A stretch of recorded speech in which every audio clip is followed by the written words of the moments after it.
Hey guys, so this is another kind of tutorial for you, and it's of my illustration of Elsa and Articuno. So Frozen and Pokemon in this mashup using really basic art materials.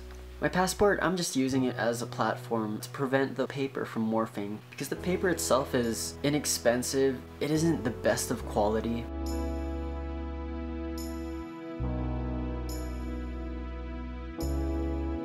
So in the beginning, I tend to draw really crudely, lines going everywhere, just trying to form basic shapes to give me a better idea of where to place my characters. The vertical and horizontal lines that I draw on, I put there to use as guidelines. So my idea was to kind of have both of their heads touching, and I got this idea, well, first of all, it was kind of a mashup that was bound to happen. I've already kind of seen people putting Elsa together with Pokemon, and I figured I already have an idea of how I want the picture to turn out. Sometimes it's hard to find inspiration, and the easiest way to do so is reference from a Pokemon card. You'll see this later on.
No!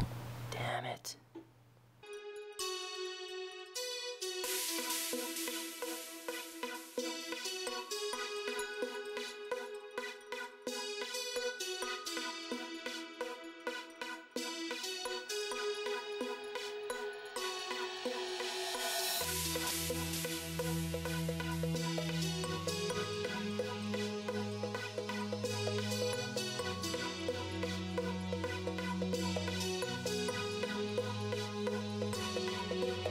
So at this point, all of these random layers of lines start bunching up together to form structures, and this is why I think layers are so important. At this stage, you don't even have to worry about all the mistakes. That's why I try to draw very loosely and sporadically. If you think about it this way, the more lines you have on your page, the more options you're giving yourself for a variety of different compositions.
and you can see why I love desk lamps so much.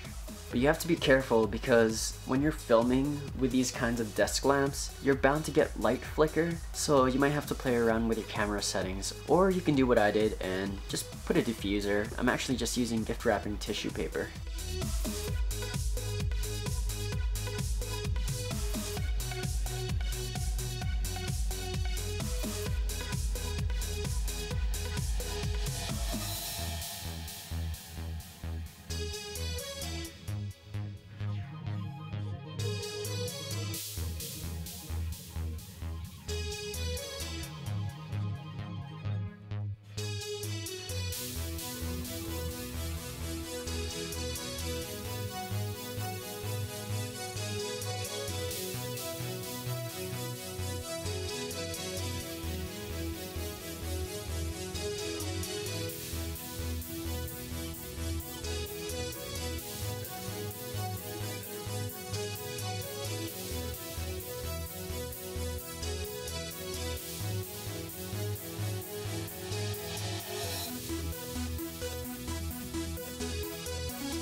The layers in the end really do help for placing body parts, and this is why I second guess myself a lot, is because I have too many lines. So this means I have a handful of ways to approach the situation.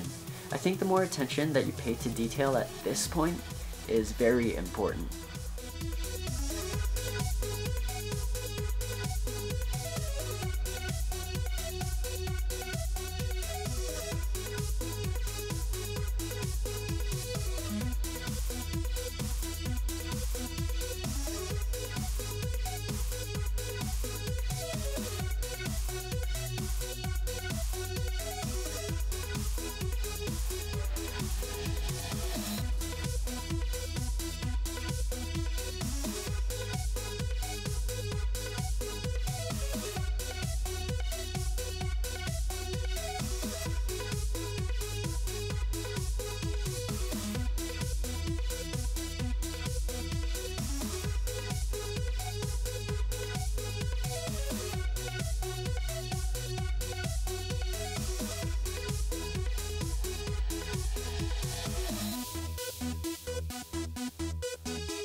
I've said this in the past, it's not necessary that you have light blocks. When I was younger, I just used my window. There's plenty of different methods you can use. Nowadays, it's probably easy to get your hands on any box that emits light, really.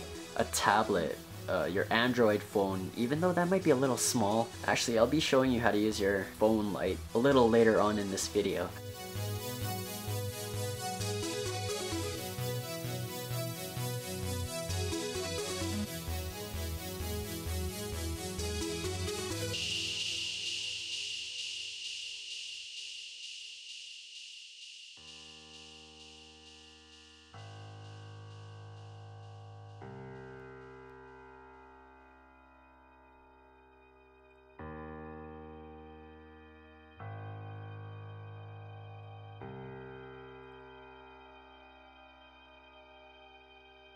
I like to re-outline my sketch on the new piece of paper with a pencil at first before I get into the real inking. If things are too small or the anatomy needs to be changed, or if something isn't symmetrical, if things need to be replaced. This stage I think is really important because once you start inking, you can't really go back, or you might have to start over.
Okay, so now we're gonna get rid of the pencil. But before you actually start erasing, you wanna make sure that the ink is completely dry, or else you are gonna get smudge marks. For the most part, the BIC Pen is forgiving. It doesn't have too many ink blots, but you can never be too sure. So you will have to check every now and then, just like wipe it on your hand or something. That's what I do. Or a piece of paper, Kleenex.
Okay, time to take out my favorite Crayola pencil crayons, or colored pencils, whatever you want to call it.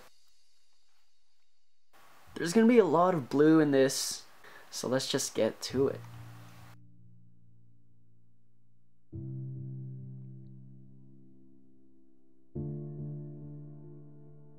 Coloring, it's really hard to tell when you're finished. The same goes with painting, because honestly, you can just keep adding and adding. Crayola is actually a really hard material to work with because the lead itself is pretty hard. So controlling a smooth gradient with such a cheap material can prove quite challenging. Like with anything, if you just take your time, always make sure that your pencil crayons are sharp. This goes for your pencils as well. This really helps if you want to be able to use cheap pencil crayons. Naturally, the sharper the pencil is, the easier it is to get into the tiny little crevices on the surface of the white paper, which we as humans can't see, but if we shrunk ourselves to the height of the depth of a piece of paper, then we would be able to see tons of valleys, because the surface of a piece of paper isn't completely smooth. When you start drawing as much as I have, you can almost feel it with your pencil. Your pencils become an extension of you.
So what I'm doing with all of these really cheap materials is letting them be themselves. You'd be surprised at what they're capable of doing. People ask if it's a certain texture on the paper or if it's a technique that I'm doing with the pencil crayons to get that textured effect. Honestly, I'm just letting the cheap materials do what they were designed to do.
I hope you guys enjoyed that video of, I'll call it Elsa Kuno. I find it difficult condensing hours into minutes on these drawing videos because when it's sped up, it's kind of hard to see what I'm actually doing on the paper or with the utensil. From those who watched it, I hope you guys were able to take a little from my work process. If you guys have any questions whatsoever, don't be shy. Go ahead and ask me. If you have any suggestions on what you'd like to see me do in any of my videos, feel free to comment down there. Just know that I do my best to try and read every single comment that you guys post. Just because I don't answer all of them individually doesn't mean I haven't seen them. You guys would really be doing me a favor by subscribing. It should keep me busy, or even just a simple thumbs up. I appreciate your guys' feedback. Arigatou gozaimasu. Yeah, I think that's it. See ya.